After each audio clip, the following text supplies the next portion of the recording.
بسم اللہ الرحمن الرحیم۔ کیا آپ کو پتہ ہے کہ قرآن مجید میں دو ایسے آیات یعنی دو ایسے جملے ہیں کہ ان کو اگر الٹا پڑھا جائے یعنی پیچھے سے شروع کیا جائے تو بھی سیدھے ہو جاتے ہیں اور وہی معنی دیتے ہیں جیسے سیدھے پڑھے جائیں، یعنی الٹے ہو ہی نہیں سکتے۔ تو یہ قرآن کا ایک ایسا اعجاز ہے اور بلاغت ہے جسے سن کر انسان سوچنے پر مجبور ہو جاتا ہے کہ یہ کلام یقیناً انسان کا نہیں، یہ رب کا کلام ہے۔ بلاغت کی اصطلاح میں ایسے جملوں کو قلب یا صنعت قلب کہتے ہیں۔ پہلی مثال، کل فی فلکن، یہ کلمے سورہ یاسین کے 40ویں آیت میں بھی ہے اور سورہ انبیاء کے 33ویں آیات میں بھی ہے، اور ان کلموں کا مطلب بھی سمجھ لیں کہ اس سے پچھلے جملوں میں سورج اور چاند کا بیان ہوا اور پھر فرمایا وَكُلٌّ فِي فَلَكٍ يَسْبَحُونَ، اور یہ سب یعنی سورج اور چاند بلندی میں گردش کر رہے ہیں۔ اگر یہ سیدھے پڑھے جائیں تو کلٌ فی فلکن ہے، اور اگر پیچھے سے شروع کیا جائے یعنی فلکن کے کاف سے شروع کیا جائے تو کاف اور لام کو لے کر کلن ہے، اور پھر اس کے بعد فا ہے اور یہ فی والا یا ہے، یہ بھی فی بن جائے گا، اور پھر اس کے بعد فا اور لام اور کاف ہے، یہ فلکن ہو گیا، یعنی بائیں طرف سے بھی کلن فی فلکن ہی ہے۔ دائیں طرف سے پڑھا جائے یا بائیں طرف سے پڑھا جائے ایک ہی طرح سے پڑھے جائیں گے۔ دوسری مثال، ربک فکبر،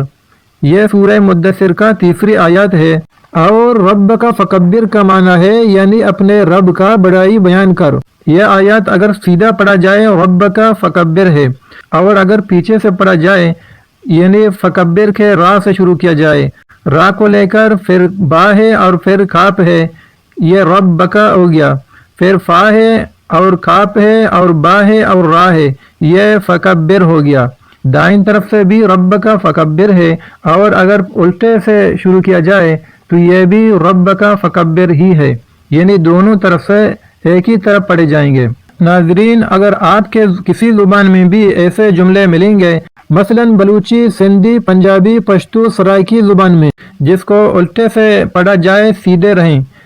تو آپ کمنٹ میں ایسے جملے مجھے بتا سکتے ہیں اور کمنٹ کر سکتے ہیں۔ اسی طرح عربی زبان میں بھی ہمیں ایسے جملے ملیں گے جس میں قلب ہے، یعنی الٹے کرنے سے بھی سیدھے رہیں گے۔ عربی کا مثال پیش کرنے سے پہلے یہ بات بتانا ضروری سمجھتا ہوں کہ اگر آپ لوگ اس طرح کے بہترین ویڈیو چاہتے ہیں تو اس چینل کو سبسکرائب کریں اور ویڈیو کو ضرور لائک کریں۔ تو ناظرین، عربی میں یہ جملہ کن کما ام کنکا، یہ ایک ایسا جملہ ہے کہ اگر اس کو دائیں طرف سے شروع کی جائے کن کما ام کنک ہے، اور اگر بائیں طرف سے شروع کیا جائے بھی کن کما ام کنک بن جاتا ہے، اور اس کا معنی یہ ہے کہ ایسا ہو جا جیسے تیرے لیے ممکن ہے، جیسا تیرے لیے گنجائش ہے، یعنی یہ ایک بامعنی جملہ ہے۔ اگر پیچھے سے شروع کیا جائے یعنی امکنک کے کاف سے شروع کیا جائے، کاف اور نون یعنی کون ہو گیا، پھر کاف میم الف یہ کما ہو گیا، پھر الف میم کاف نون اور کاف یہ امکنک ہو گیا،